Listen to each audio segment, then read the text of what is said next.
E a matéria do professor Gustavo, de modelagem 3D. Bom, aqui a gente tem uma breve introdução hoje como que funciona, né, esse processo de impressão e de modelagem 3D. Hoje, a modelagem virtual, a gente consegue ter esses principais benefícios e recursos, que seria a parte de redução de custos e a gente ter a opção de fazer a criação de objetos tridimensionais a partir de um modelo que vai ser desenvolvido no software. Aqui na parte de objetivo, a gente consegue entender melhor. Como que funciona? A gente consegue fazer a construção desses mecanismos, dos dispositivos, em diversos softwares que a gente tem hoje no mercado, que seria o CAD, o Onshape, que é o que a gente utiliza na faculdade, e o SolidWorks. Com esse desenvolvimento que a gente consegue fazer no software, a gente consegue gerar as estratégias de impressão, então, cor, altura, enfim, e a parte de animação. Então, a gente consegue ter todo esse know-how antes de como vai ficar a peça ou o nosso produto, para depois imprimir e ver se faz sentido. Isso pode ser para qualquer tipo de produto que a gente, né, tenha interesse no desenvolvimento. Indo mais agora para a parte. Peraí, deixa eu fechar.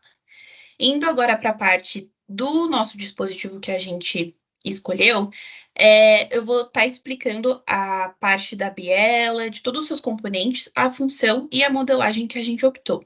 Aqui vai estar cortando um pouquinho, mas eu vou dar a explicação. Então, o primeiro componente mecânico é a biela. A sua principal função é que ela faça a conexão com o pistão, que seria o embolo, ao virabrequim, transmitindo essa força gerada pela combustão no pistão para o virabrequim, transformando o movimento linear em movimento rotativo. E a modelagem da peça, a gente utilizou uma profundidade de 10 milímetros, e é importante que essa peça ela seja robusta para fazer com que ela suporte todas as forças que vão ser geradas nela, então de compressão e de tração. A próxima peça é a manivela. A sua principal função é que ela faça a transformação do movimento linear, que é o da biela, em movimento rotativo contínuo. Então, isso a gente consegue ver, né, essa força sendo transmitida tanto numa máquina ou em um veículo. E a parte da modelagem dessa peça que a gente desenvolveu é a profundidade de 10 milímetros, e a ideia é que essa peça ela seja projetada para resistir às torções e a cargas que vão ser geradas nela. Então, é um produto que é muito importante que ele seja fabricado com materiais de alta resistência.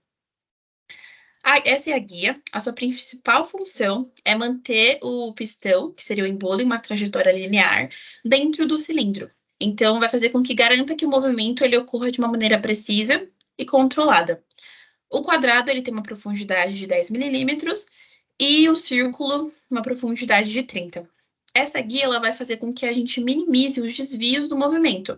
Então, a gente vai conseguir reduzir esse desgaste e vai aumentar a eficiência do mecanismo. Essa é a bancada. A sua principal função é suportar estruturalmente o motor ou o mecanismo.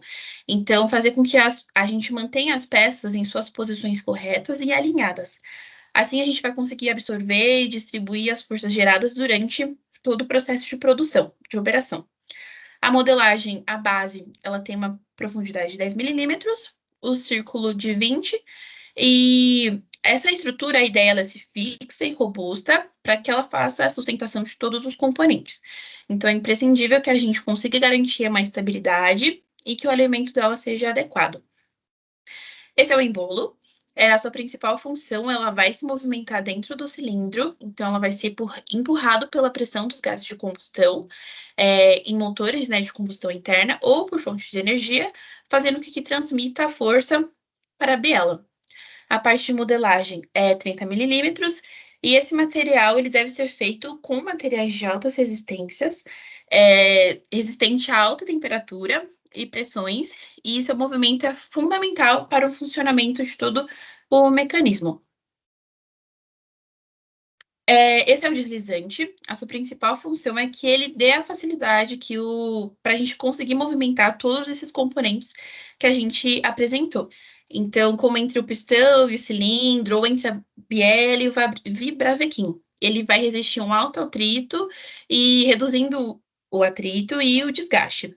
ele tem uma profundidade de 1 metro de 160 milímetros, e a ideia é a gente fazer essa peça separada, né, com um tipo de revestimento específico, porque realmente para a gente conseguir fazer essa parte de deslizar, que mais para frente na animação vai ser mais claro da gente conseguir entender.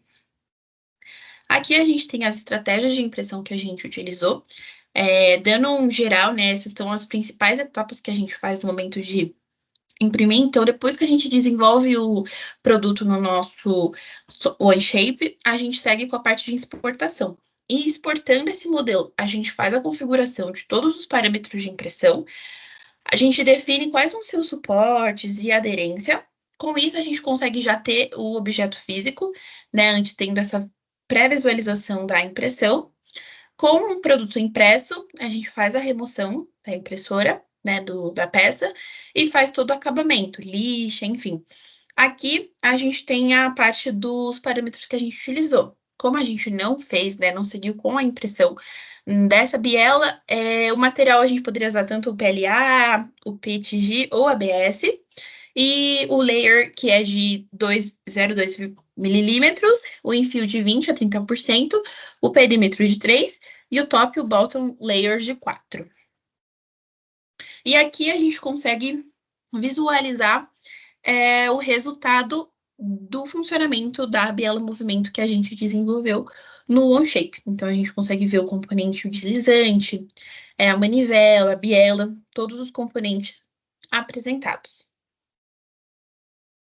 E a nossa conclusão, né, do grupo foi um trabalho muito importante que a gente conseguiu ter uma noção melhor da parte mecânica, né, de funcionamento, e a gente conseguiu ver na prática, né, a gente teve a ideia, a gente desenvolveu, né, executou, fez cada componente, depois unificou ele no shape, e depois a gente conseguiu ver a animação, o funcionamento dele, né? Então, isso é muito bom, hoje a gente tendo essa opção, porque a gente consegue ser muito mais assertivo. Então, eu sei se na hora de eu imprimir, ou se eu for realmente fabricar esse tipo de produto, eu já vou saber das minhas limitações, do tamanho. Então, eu vou fazer com que eu tenha todo esse know-how antes, eu vou ter uma redução de custo, e com isso, logicamente, eu vou conseguir otimizar o meu processo. E o nosso grupo é composto pela Giovanni Spreuser, eu, Letícia Neiva, a Luana e a Milene. Boa noite, obrigada. Acabou.